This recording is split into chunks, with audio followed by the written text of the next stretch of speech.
In the rugged mining territory of the Yukon, first-year mine boss Kevin Beets faces the challenge of his career. After 5 grueling months of operation, his team has managed to extract 470 ounces of gold from the frozen ground.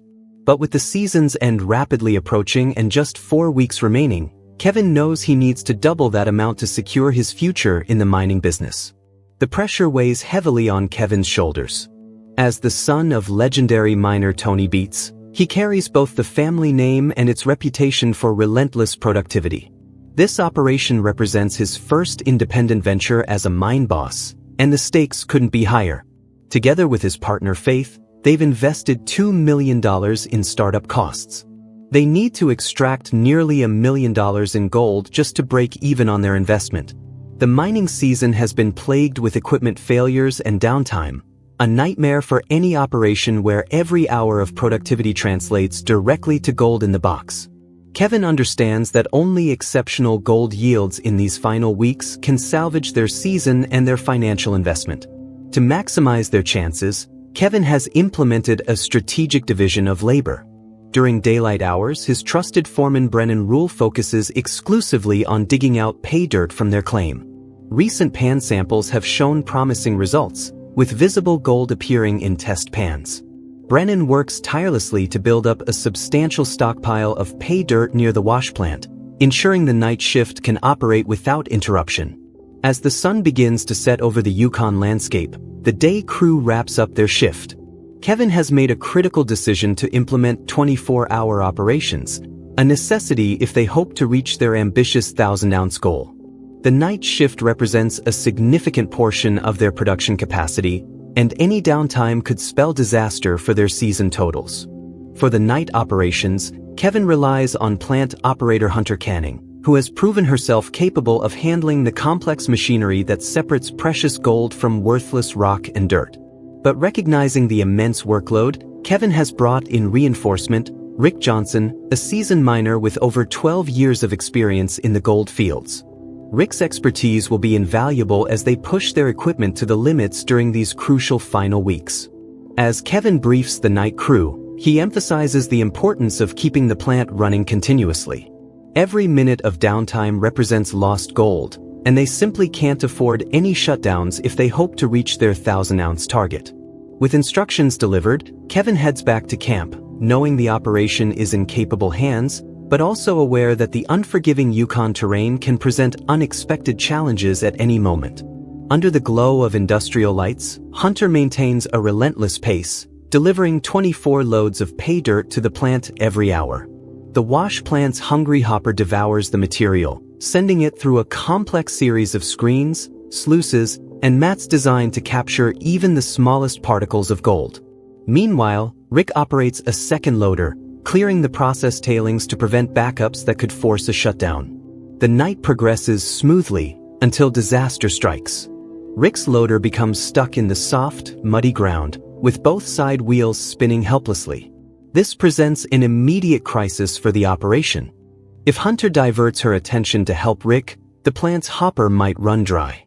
If that happens, the water pressure in the sluices would increase dramatically, a condition miners call whitewashing, potentially washing valuable gold right out of the system and into the tailings pile.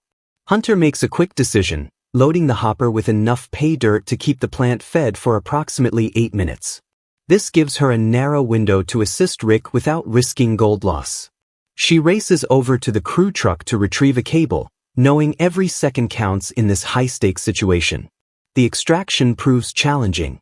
Hunter connects the cable between the loaders while Rick prepares to apply tension. With careful coordination, Hunter pulls Rick's machine from the mud's grip. Crisis averted, Hunter immediately returns to feeding the plant, having successfully prevented any interruption in the gold recovery process.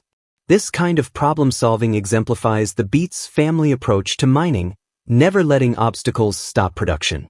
It's a philosophy Kevin learned from his father, Tony, and one he successfully instilled in his own crew. As the night shift continues, both operators maintain their vigilance, knowing that in these final weeks of the season, every ounce of gold matters. As dawn breaks over the Yukon, Kevin returns to check on the night crew's progress.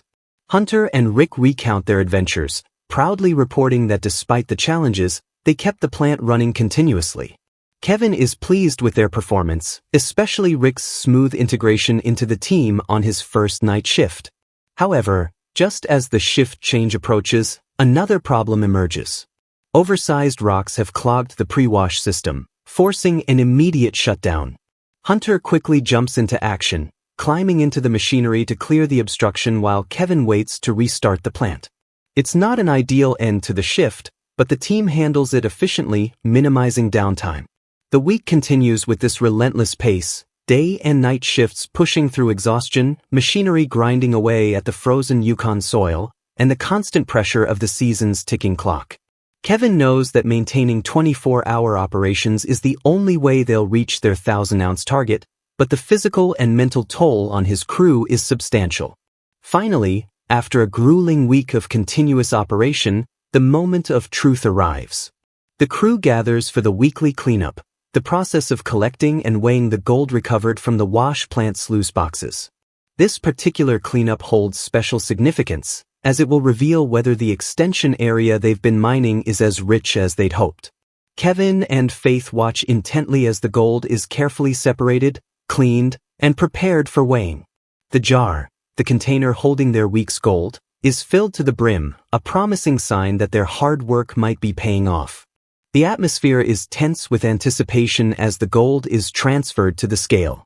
The numbers climb steadily, 50, 100, 150, 190, until finally settling at 205.58 ounces. It's an impressive haul, their biggest single cleanup of the season. But there's more. Brennan produces a separate container holding several gold nuggets, a rare and valuable find in modern placer mining. These nuggets add another 4.14 ounces to their total, bringing the weekly haul to 209.72 ounces, worth over $500,000. This exceptional result pushes their season total to 680 ounces, a significant step toward their 1,000-ounce goal. The extension area has proven its worth, yielding substantially more gold than their previous mining locations. The nuggets are a welcome bonus, not just for their gold content but as tangible symbols of the rich deposit they've discovered. The crew celebrates this milestone, but Kevin remains focused on the challenge ahead. They've made impressive progress, but they still need to find another 320 ounces in the remaining weeks to reach their target. The pressure hasn't lessened. If anything, it's intensified with the knowledge that their goal is within reach, if they can maintain this level of production. For Kevin, this success represents more than just financial gain.